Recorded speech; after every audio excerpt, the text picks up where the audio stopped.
Nigeria, and welcome to LN247's Politics Now. This is your front row seat to the polls of our nation's politics. I am Balagbogbo live from our studio here in Abuja. Well, tonight we'll dive into two seismic stories. The APC's bold power plays amid a storm of criticism from earlier today, Peter Obi, last week, Kwankwaso. And later on the show, we'll move to PDP's fight to reclaim its legacy against internal fractures. Well, APC's power consolidation is our focus for today. The All Progressive Congress under President Bola Tinubu is flexing his muscles, boasting 23 governors and a new chairman to steer it towards 2027. But the wave of criticism, from economic hardship to accusations of ethnic bias, threatens to erode its gains. So here are our talking points. First, we'll look at the leadership change and political strategy. How does it work? There seems to be a lot of excitement over the new chairman of the APC. We'll also talk about defections and accusations of overreach and the northern challenges and economic critiques. All of that we'll unpack for you.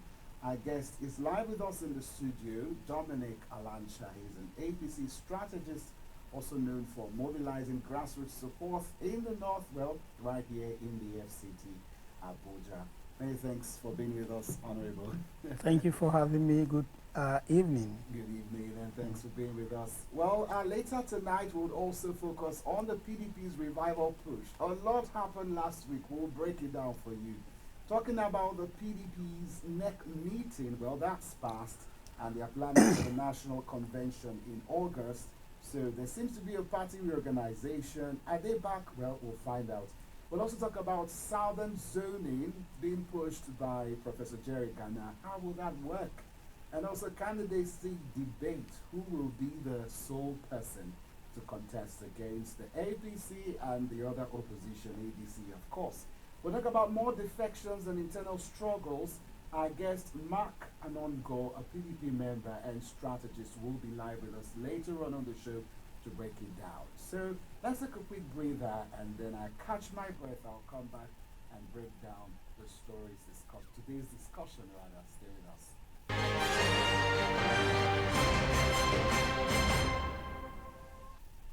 Thanks for being with us. Well, the All Progressive Congress is entering a new political phase, consolidating its leadership, recalibrating its internal machinery, and drawing sharp battle lines ahead of the 2027 elections.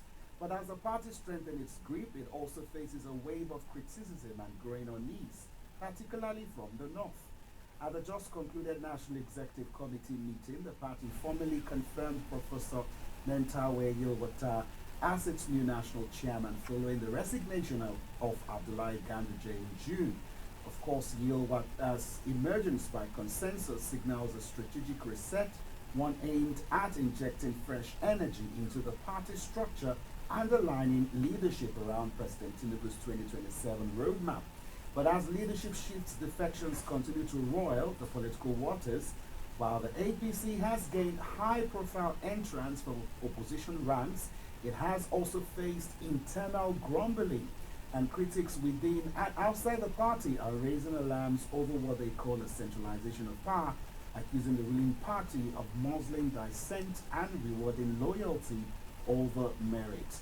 Do not forget that one of the sharpest critics came from former Kano Governor Rabiu Musa Kwankwaso, who accused the APC-led government of neglecting the North. He warned rising poverty, insecurity, and economic dislocation are feeling resentment, and cautioned that political dominance without public trust is a recipe for instability. In a direct response, President Bola Tinubu, speaking at the NEC meeting, dismissed the opposition as a coalition of confusion, signaling confidence in the APC's direction while urging party governors to deepen the engagement at the grassroots level. Tinubu stressed that the party would not tolerate sabotage from within, stating that we will not back down. I doubt we had enough time to take the soundbite, but beyond the rhetoric, pressure is mounting, particularly from the northern communities bearing the brunt of economic hardship, with inflation rising, the recent rebasing. Economics are shouting and screaming at the top of their lungs over that. and also calls for governance that delivers real impact. These are some of the issues facing the APC. Well, as the APC recalibrates for the next cycle of election, it now faces a dual challenge: maintaining internal cohesion.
So let me use this opportunity to congratulate Nigerians and congratulate the Super Falcons, and also congratulate my honorable national chairman, Professor Yilwatda, Nentawe, for emerging as from the NEC meeting as a substantive national chairman. I was listening to how I'm so much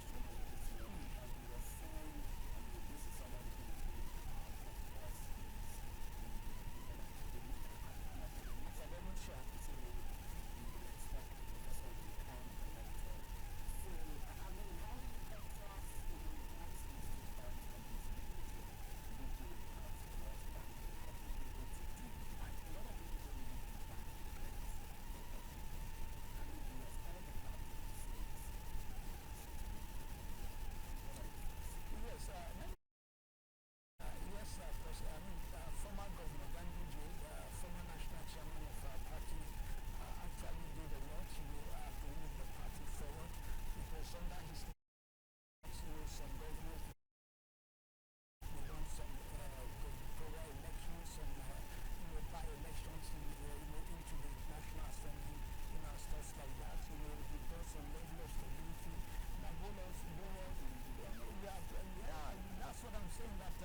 as to the emergence of as to its emergence, because there were a lot of persons contesting or not really contesting who expressed interest to become the national chairman of our party, the likes of Consolidation, the likes of Chief Barnabas Gamade from Benue State, the likes of Senator Sanu Sapriwantu, who is currently the chairman, House Committee on Finance. But you see, this emergence has calmed a lot of nerves, and it has reinstated the confidence of party members on him. And then I see his emergence as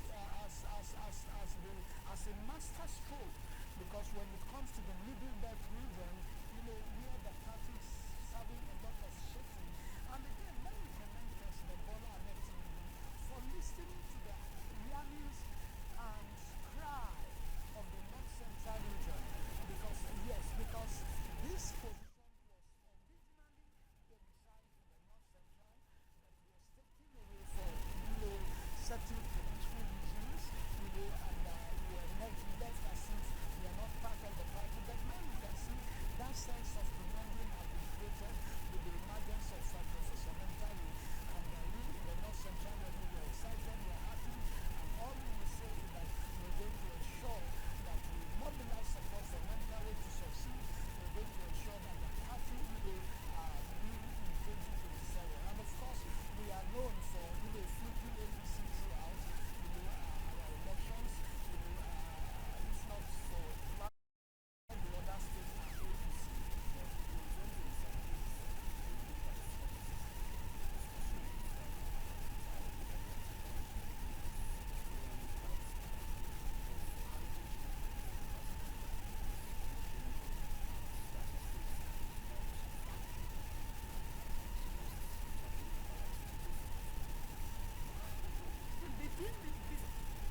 Nigeria. We give you news as it breaks from the perspective you can trust. They told us that they are going to be here from 7 a.m. and they've been here since morning. LN247 News, where the story goes, we go.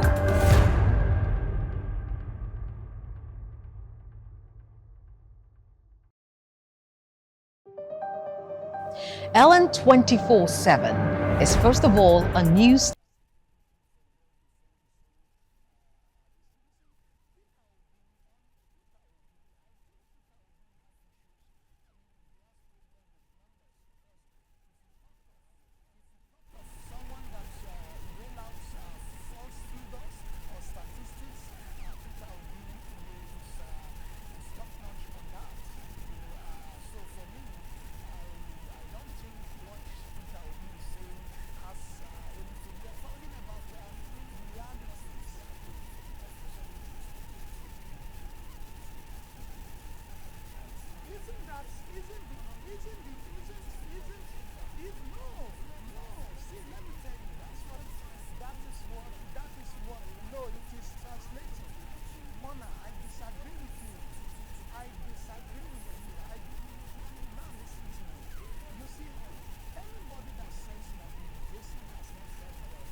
using, supermarket prices to just up. I mean to weigh. That's what I'm telling you. We are talking about. I'm talking about local market because that is where we use as our comparison.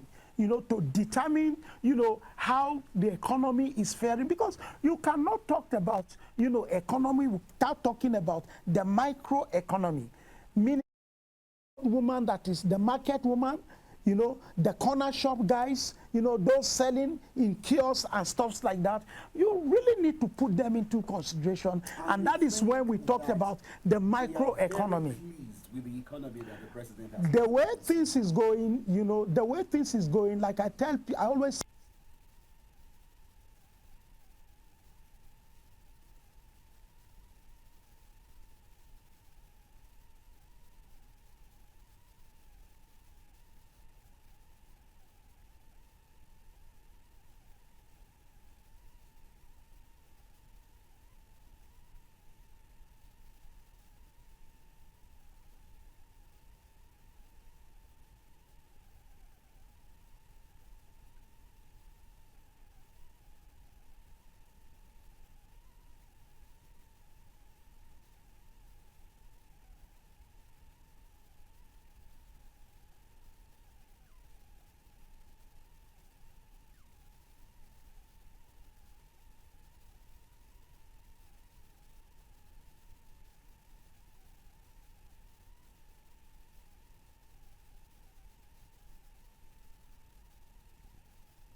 that has to do with our livelihood, transportation, feeding, and everything.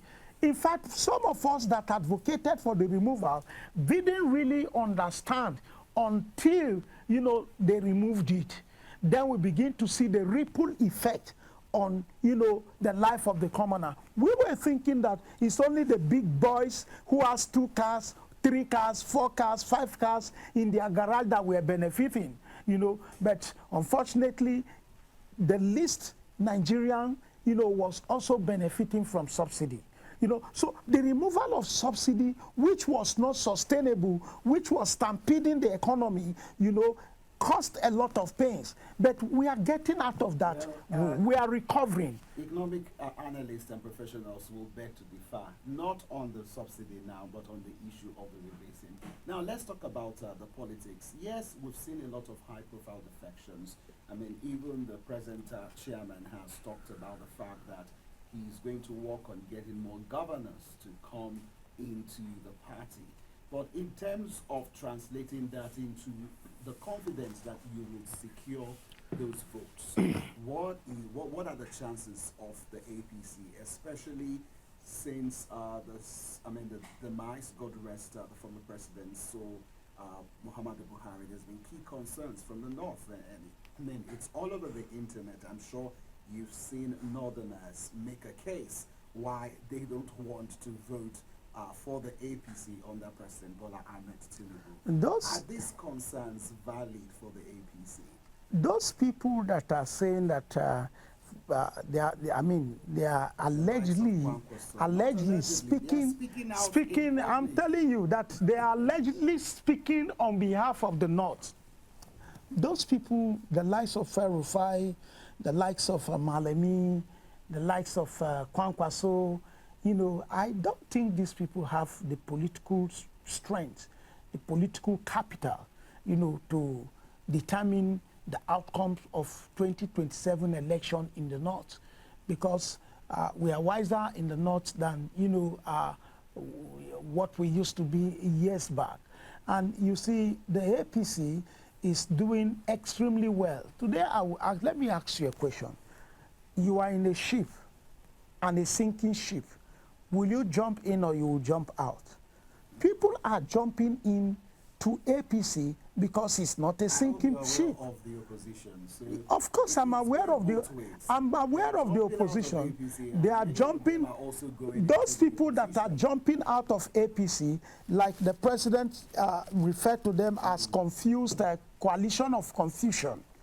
Okay, it's a sanctuary of aggrieved persons. You know, the coalition is a sanctuary of aggrieved persons. You know, people that I can say that they do not really have, you know, what it takes, you know, to be appointed under this administration. If El-Rufai was appointed a minister under this administration, my brother, will he have left the party? He wouldn't have left. They are not, you see, bottom line, what I'm trying to say is that these guys are not fighting for the interests of Nigeria or Nigerians. They are fighting for their own personal interests. President Bola Ahmed Tinubu, in his Renew Hope agenda, talks about, you know, a prosperity for all, where every Nigerians will benefit from our common patrimony. And that is the foundation he has laid.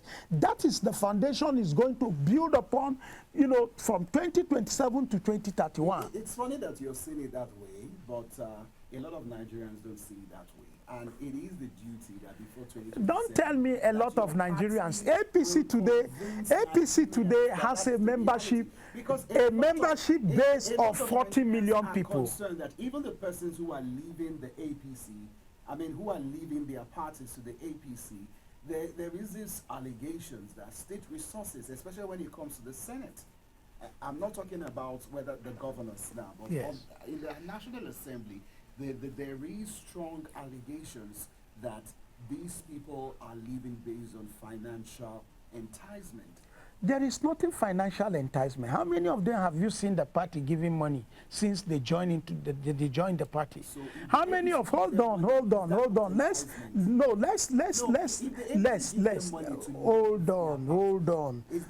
on. Can you prove that? I can't prove that. Very good. Then if you cannot prove that, you are better not bring it out. There is nothing like, you know, enticing. Rather, what is enticing them to join the APC is the progress that the party is making. The PDP, okay, the Labour Party are all engulfed in crisis. The SDP today have suspended El-Rufai for 30 years. They have banned him from, you know, taking membership of their party for 30 years. The Labour Party has Abure on the other side. He has the other guy on the other side. Crisis, you know, the party is engulfed. Peter Obi, as I speak to you right now, he's confused. He doesn't know whether to pinch his tent with the ADC. He doesn't know whether to to remain in the Labour Party. If he remains in the Labour Party, there is crisis. His ticket, his nomination may be threatened. If he goes to the ADC, Atiku is standing there like a rock of Gibraltar. He will not allow him. He will not allow him, to fly the ticket because he is also interested. So the coalition would be destroyed as a result of conflict of interest. The is promoting other infrastructure projects to secure regional loyalty, but critics highlight uncompleted works and accusations of silence. So do you expect? Are you expecting the president? This concerns to retain the North. Are you expecting the president not to work in the North, not to build infrastructures in the North? Is that what you are expecting? No, I'm not expecting. Then why will you say that he's extending, infrastructure in the North in order to secure the vote, of the North? No. The president is the president of the Federal Republic of Nigeria. He's not the president of the West or the South. He's not the president of the North. He's the Nigerian president. And the All Progressive Party is a national party. And in fact, let me bring this to your attention, that the ADC is a regional party. The interim national chairman, hold on. When you have, absolutely, now let me tell you, when you have the likes of David Mark, the interim national chairman, coming out to tell Nigerians in a forum where the Northerners met that it is only ADC that will address Northern problem. That makes it regional. But they've said it out there in the public space that they have not decided who will fill the ticket. Of course, they have not decided, but we know who is in charge. We know that Atiku holds sway in ADC. You cannot wish him away. You can't push him aside. Because he's, look, let me tell you, anybody that is in ADC is working in the interest of ADC. I mean Atiku. You saw, I don't know if you watched that interview on channels, was it channels or so, where, Kenneth Okonkwo, was openly, this is somebody that was the spokesperson of Peter Obi, came out openly to say that the only person that can beat Asiwaju in his own thinking, is Atiku Abubakar. But anybody that is in APC, El-Rufai, Amechi, name them, they are all working for Atiku. All right, we put up a poll on our X platform to get Nigeria's pulse. So like I said, you're on your own speaking and Nigerians are on their own mind. So we asked the question, what's the biggest challenge to the APC's 2027 ambitions? And this is the result we got from our poll. Economic hardship and inflation, 33%. Ethnic bias claims, 33%. One-party state fears, 33%. And not support loss, 0%. So, well, I don't think Nigerians agree that the APC has a problem with the party. So what is your take from that? I mean, you can see that economic hardship is still a huge concern for your party. That's from, this is not Mono now. It's not yes. Just a journalist. Yes. The 2027 is still very far. If economic hardship is at 33%, and ethnic bias claims is at 33%, one-party state fear is at 33%, northern support loss is at 0%, meaning that there is no, there is support. Actually, this what means is that even in the north, the APC is doing extremely very well. Okay, 33 at midterm is not a bad idea. Okay, as we go, into the 2026 from next year, I will urge you, hold on. I will, no, you don't need to add them. We are looking at the variables one by each. We are looking at the variables.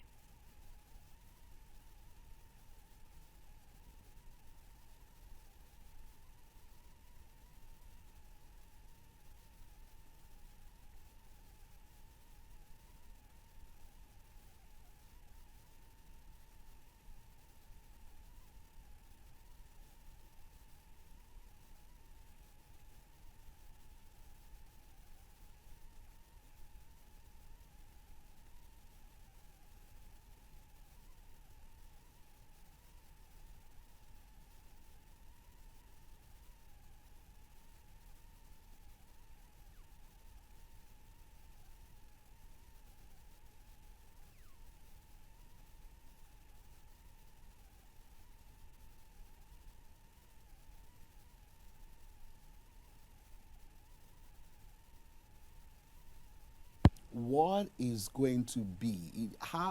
What's the? Are you sure that the economy will get better? Absolutely, absolutely. In fact, the economy, like I said, is recovering and is beginning to get better and better. Mona, you see, let's interrogate this, issue using facts. I just returned from my village on Saturday. Where is your village, sir, if I may ask? My village is Opoga. Okay. I come from Benue State, food basket of the nation. I just returned from my village. I was in the village in May. A keg of 4-liter oil was selling for 7,500 naira. As at this week, when I was in the village, it was selling for 4,500. A basin of Gary, as at May, was selling for 25,000 naira. As at last week, when I was in the village, it was selling for 9,000 naira. Okay? A bag of rice, as at April, May, was selling for 96,000. As at this week, okay, a bag of rice is around 61,000 Now, naira. that is your village. We're going to fact check some of the information. I'm trying to tell you now, yes, fast check me. Right to say what you want fast to say. check. Yes, we fast will check. fact check you. Okay. We've done market research before. Now, like I said earlier, you see, 90% of Nigerians do not patronize supermarkets. Don't just go to the marketplaces. So you're saying go to Zuba Market, of persons in go to Pianco Market, let's not go to Abuja. Massacre Market, Let's not go to this. I'm naming markets within the suburb of FCT. Okay, let's move away from. Go to Orange Market here. Let's move away. Most Abuja people, even Dominic, your hotelians here, they go to Abuja, Orange Market watch the dynamics. to buy their stuffs. We have December. The prices is going down. Okay, the economy is picking up. We'll see how well it will do by December, and if it does well, we will give credit to the president. If it doesn't do well, we'll continue to challenge his government. The president is doing the needful. He's doing his best. The needful, we will say he's doing his best. I'm just expressing the concerns of some Nigerians. So now let's talk about the Northern Void. Now, I still want us to dwell on that conversation because you just seem to push it as if it is not a major factor. Now, let's go back to Nigeria's political history, especially the presidential elections. You recall when President Obasanjo was in power, and then he was pushing, he wanted to push for a third term. That didn't work. And then Yar'Adua came, Jonathan came, wanted to push for a second term. It didn't work. Now, all that, there was a whole lot of agitation from the north to ensure that did not see through. And of course, President Muhammadu Buhari came into power. He's from the north, successfully finished his 8 years. And you and I know that President Muhammadu Buhari wields a lot of influence in terms of the votes. 12 million votes when you look at the votes he was able to pull in. Now that he is no more, God rest his soul, there is serious concerns about that void. And what's the APC doing? Apart from the infrastructure, yes, the president has the right to publicize whatever he's doing in the north. You've made a case for that, and there is nothing wrong about that. But what other strategy? And that is why I feel a lot of APC chieftains are still pushing for someone like Kwankwaso, because Kano is very, very, well populated, and the votes there definitely does count. So what is the dynamics here? Especially you look at Atiku on the other side. And I know you've made light of Atiku's political weight. Well, thank you very much. I think, yes, nobody is saying that the northern vote is not important to us, or the northern vote will not count, towards the emergence of whoever becomes the president is going to count. But you see, the way and manner you guys in the media are making it as if the APC do not even have one vote in the North is what I'm trying to counter. That no, that is not true. We have massive support, you know, in the North. The president has massive support in the North. What he's trying to do in terms of infrastructure, in terms of political patronage, you know, the Hausa people say if you are a beautiful man, you need to add up your beauty by befitting yourself, by packaging yourself, okay? The president is doing the needful, you know, in order to ensure that he 100% secure the North for the APC in 2027. Well, do you think it is enough, given That's what the North's quest for power? Well, because many will argue that Jonathan did a whole lot for the North and still lost the election. Well, 2023, I mean 2015 is not 2020. It's not going to be 2027. What's the difference? The dynamics are changing. In 2015, like you rightly mentioned, you know, President Muhammadu Buhari came with his 12 million votes, and he just got a little from the south, you know, to declare, to beat Goodluck Jonathan. In 2027, the 12 million vote is no longer there to count. And what I am telling you is that President Muhammadu Buhari, President Bola Ahmed Tinubu, beyond the infrastructural, you know, development in the North, beyond the security, you know, architecture that he has, you know, put up in the North, you know, the president is ensuring that, you know, he brings in people that matters, people that has the connect to the North in order to deliver, you know, the votes. The kind of people that will speak in the North and the people will listen. As I'm speaking to you today, the president is empowering a lot of young people, you know, in the North with appointment. In recent time, you had my, you know, my former youth leader, Barrister, you know, Ismail Ahmed, was appointed the presidential initiative, you know, on compressed natural gas. The chairman of the presidential initiative on compressed natural gas is from Kano State. These have, you know, instilled a lot of confidence on party members from the North. You know, a lot of us, you know, for example, the emergence of Nentawe in the North Central and the Middle Belt.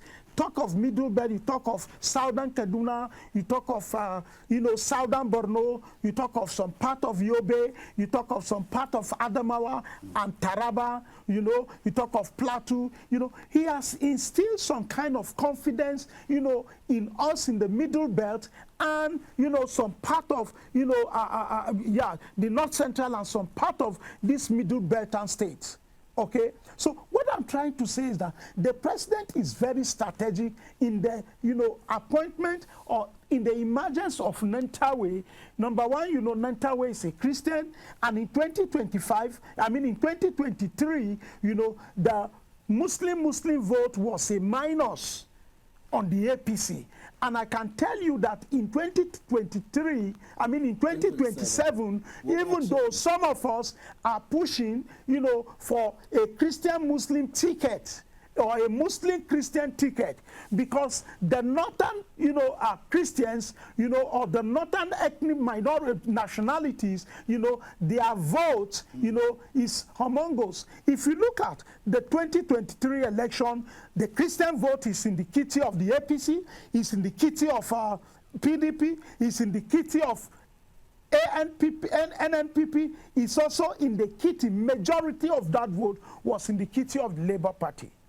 But I can tell you that, you know, if you repeat the same ticket in 2023, you repeat the same ticket in 2027, half of those people that voted for Obi will now vote for Asiwaju Bola Ahmed Tinubu.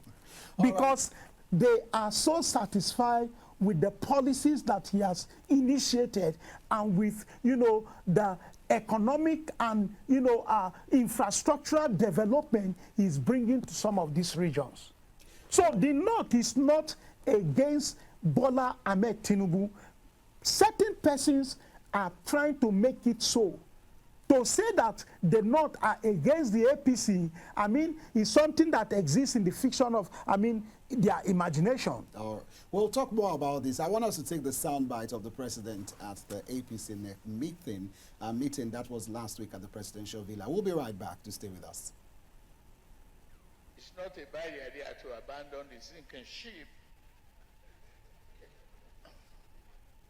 and be absent from a coalition of confusions.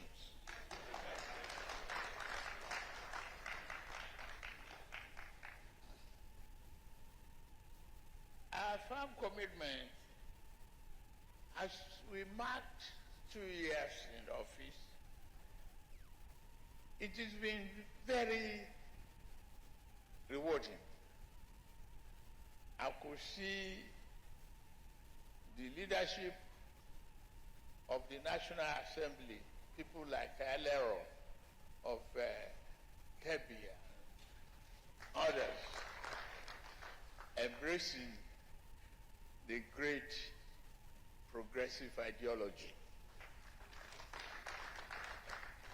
I take this opportunity to thank the outgoing, the former national chairman, I would say, Rabiu Musa Kwankwaso.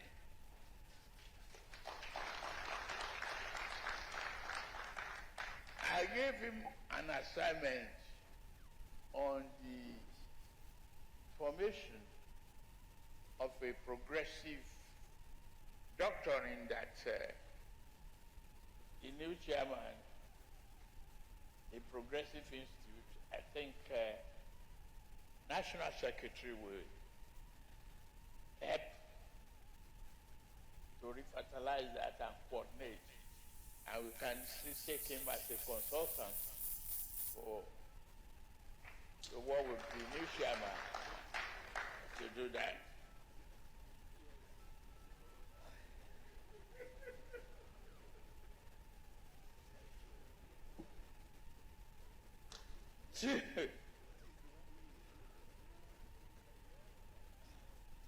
To me,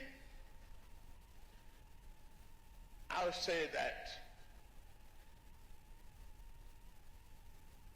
with the space that we have created to allow the aspiring people to join us, our doors are still open, and we should embrace them wholeheartedly.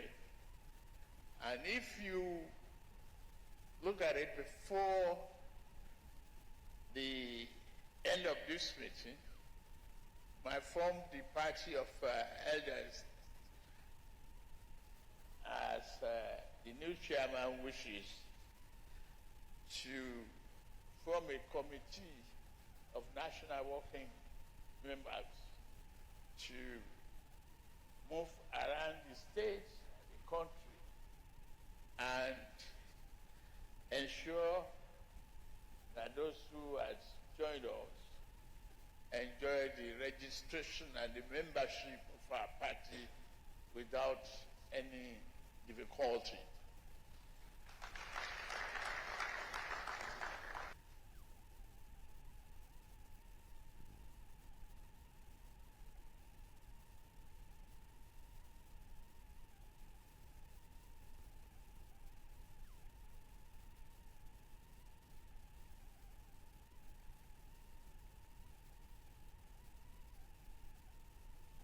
All right, that was President Bola Ahmed Tinubu there. Well, thank God that you're still with us right here.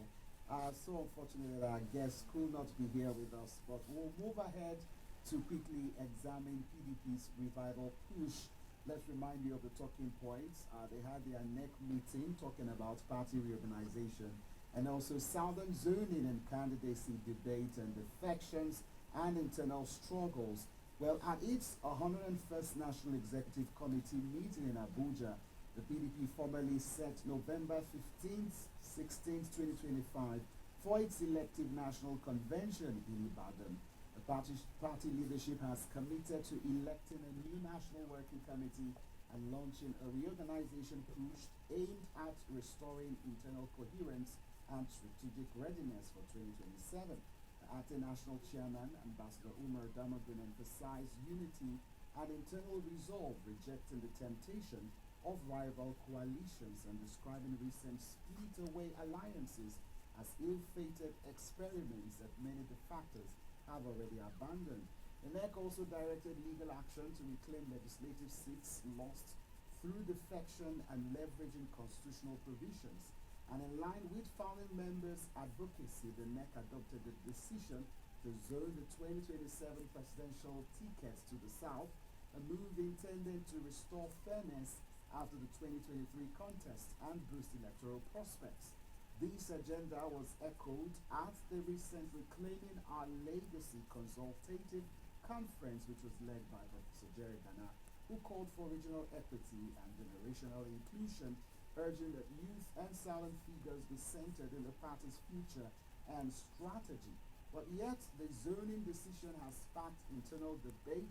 Some voices argue only a widely popular candidate, possibly the 2023 flag bearer, can deliver an electoral win, even if it means keeping the ticket open. Now, despite unity messaging, the PDP continues to suffer from defections that have shrunk its governorship control to just 10 states. Prominent exits, including defections to the ADC and APC, have stoked fears that the party may risk a fourth-place finish in 2027 if its fragmentation persists. But the party leadership insists the worst is behind them. Damagun and PDP governors say many who left under pressure have already returned or are realigning back, suggesting recovery is possible amidst all of these rifts, especially between Nyesom Wike and Sheyi Makinde. Well, Mark Alonso is not able to make it tonight, but we still have Sir Dominic with us in the studio. So the PDP is going through a revival phase. I was at a stakeholder meeting that was organized by Jerry Ghana, and in that particular meeting, he criticized the APC. He talked about the insecurity challenges, the economy. He boasted about bringing the GSM network to Nigeria, and that happened during the PDP. It was something he pushed with former President Obasanjo, and just went a whole lot to rant about your party. And then, of course, about the 2027 elections, he's made a suggestion that it should go to the south, and the party should find its way forward. So you're seeing all of these dynamics play, and you're watching the PDP try to make a case for itself. Now, I don't know, but it's not surprising that their NEC meeting, the National Convention was moved. It was supposed to be in Abuja, but they moved it to Ibadan. So is this the Wike factor at play here? Because the FCT minister has been accused several times of anti-party activities, especially romancing with your political party. So what are your thoughts? I mean, seeing all of these developments play away from the ADC now, the PDP seems to be re-strategizing itself as a major player in 2027. Do you think they still have that chance? Well, it's unfortunate that the PDP is trying to find its footing by reorganizing itself in order to be able to stand, for contest in 2027. Again, you see, I blame Atiku for most of the crisis that the PDP suffered as a result of his, ambition, to fly the party's flag in 2023, when ideally and morally, it should cede such, ticket to the South, which, the result of that ambition, the outcome of it is what we are seeing in PDP today, that the PDP has been balkanized, have been, destroyed completely, which bring them to the table where they are negotiating and, realigning and then putting up strategy on how they can, find their footing, for them to, I think the wisest thing is for them to host their national convention in Ibadan. Because among one of the committed PDP governors, you can say today, without mincing words, is Seyi Makinde. But for other PDP governors, they are one leg in and one leg out. That you know.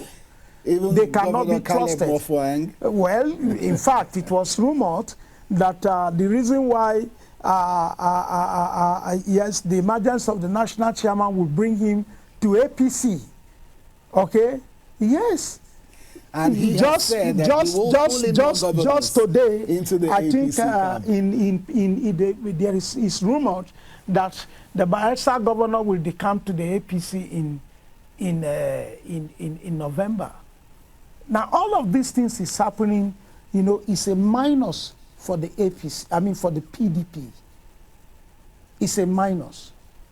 You see, it's also allowed, I mean, I'll permit, you know, anybody that want to live in the past glory. That's what but the dangers of living in the past glory is that it blinds you from, you know, seeing the reality on ground today and then planning for your future.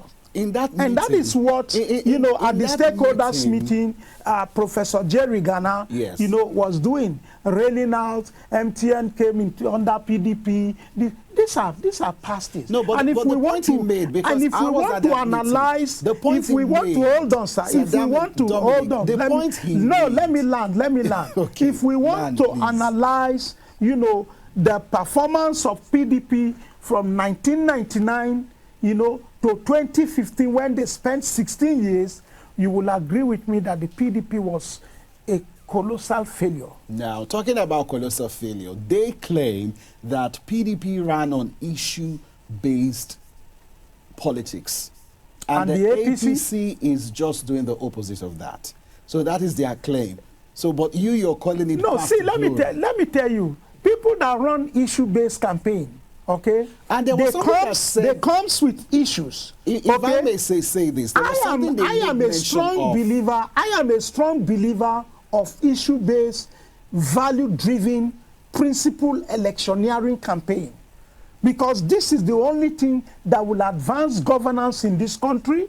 This is the only thing that will engender development in this country. Okay, now what when is your we begin reaction? To talk of issues and not there was this narrative that was primordial issues. There was this narrative that was pushed in that meeting, saying that all of these defections that we saw was just at the national level and that their grassroots still remains intact. What is your reaction to that? Well, because sometimes we get so carried away about the politics at the top and forget that there is grassroots politics. That is why I said that... Could the APC be missing it? Now, listen to me. That's why that is why I said, and if I have the opportunity, I will advise the national chairman to do the needful in terms of grassroots mobilization. I'm a grassroots man. Okay? Now, you see... Senator Aline Dume, he said something that was very, you know, that was obvious. He said these people are decamping, but Nigerians are not decamping. Okay? And that is why Alancha, Dominic, I don't wave the opposition with a simple wave of hand. Because most of these people decamping to the party today, okay, even though the party is making progress, okay, I have not seen them decamping with their supporters and their followers. The decamping is at the National Assembly. The decamping is at the National Assembly. The decamping is that, except the governors that organize their decamping at the state. But the National Assembly members, have not seen them go to their ward. And if they are not careful, there will be issues, you know, when it comes to the purchase of their ticket. Because if you do not decamp in your ward, you are not yet a member of the party. You must be registered in your ward. And that is what the SDP used to suspend Malam Nasiru El-Rufai for 30 years. They told him to go to his ward and decamp and register and become a card-carrying member of the party, and he has failed to do that. So they now banned him from even registering in his ward for 30 years. So what I'm trying to say is that we in the APC, okay, The APC is a grassroots party. The APC has a membership base of over 40 million people. The APC, you know, has structure from the unit level. It is only APC that have a structure even that trickles down to the unit. The unit is an electoral part of the electoral ward. We have our structure to the unit, to the ward, to the local government, to the zone, to the region, down to the state and the national. Senatorial districts, you know, our structures are also there. So there is no party that is as grassroots, that is in touch with the grassroots people like the APC. But you know, when it comes to... So for them to say that their governors are not, members of National Assembly are not decamping with their grass... Look, we have a membership base of 40 million people. And very soon we will do membership revalidation. More members will come in. And I will tell you that if we mobilize our members alone to register and become card-carrying members, and access their voters' card, tell me, who will beat the APC? Well, I hope you're aware that when it comes to 2027 politics, the dynamic still falls at the top, which is the presidential election. Because absolutely. There are a lot of people who will not vote a party all round. That is from the top to bottom. They're not going to vote maybe APC I'm or talking PDP of our strength. PDP. We have a membership base of over 40 or almost 40 million people. And we are going to deploy every resources to mobilize these 40 million members of our great party, you know, the largest, you know, political party in sub-Saharan Africa, okay, to, you know, to perform their civic responsibility. All right, well, we'll be watching. There is no match to the APC. As far as this opposition political party is neither concerned, ADC, there is no match. PDP. Believe me, there is coalition. No match. There is no match. All right, we'll continue to monitor the game. There's still a lot of time. Well, that's the much we can take. Thank you so much, Dominic Alancha, for being with us on the show tonight, and also staying extra time. Thank you so much for being with us. Thank you for having me. Well, Nigerians, that is the much that we can take tonight. I'm sure it's been an exciting conversation. Don't forget to go to our digital platform, LN247, the news, for more news updates. And you can click on the politics category. And of course, our social media handles are displaying live on your screen. Be sure to follow us and to keep it locked right here on LN247 for more great programming. Once again, my name is Moreno Balagbogbo. Stay safe and God bless Nigeria. Good night.